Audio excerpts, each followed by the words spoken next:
GolfPass, I'm Nathalie Sheehan coming to you from the bunker, and we are going to talk about what might be happening if you hit a lot of chunked shots in the bunker. You have a really challenging time getting the ball out onto the green. One of the problems I find a lot of people have is that they have been told, maybe by someone who means very well, to hit 2 inches behind the ball. Well, I want to show you what happens if I try and do that. If I try and get my club to hit the ground 2 inches behind that golf ball.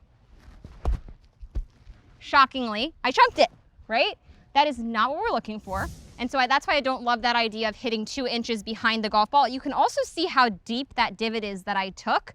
We want the club to be sort of skimming through the sand, almost like if we were lighting a match on a matchbox, like Gary Player says, right? And so we don't want to be actually having that club dig as much. Now this can happen from, again, maybe trying to hit the sand too far behind the golf ball, or having our setup be our hands too far forward. So in fluffy sand like I have here, we need our hands to be set up a little bit more behind that golf ball.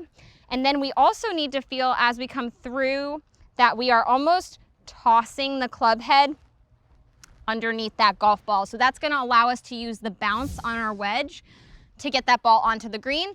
When we set up with our hands too far forward, the club is naturally going to want to dig more as well. So those are two thoughts I think we need to get out of our head in the bunker, unless that sand is really wet and packed down and muddy maybe. That would be a time where maybe we would get our hands in front of the golf ball at setup. Otherwise, in generally fluffy sand or a normal bunker situation, we're going to set up with our hands even with that club head to use the bounce of the club. So let's recap here.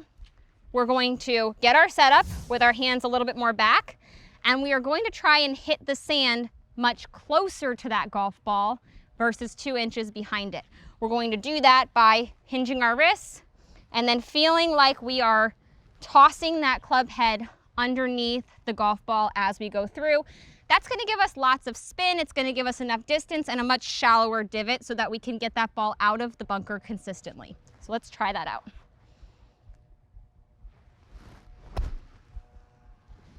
So as you can see, that was a much shallower divot there, which is what we're looking for. Not 2 inches behind the golf ball. We entered the sand closer to the golf ball, and the result was that nice, high, spinny bunker shot. If you're a GolfPass member, leave your questions and comments below. We're going to get back to as many of you as we can.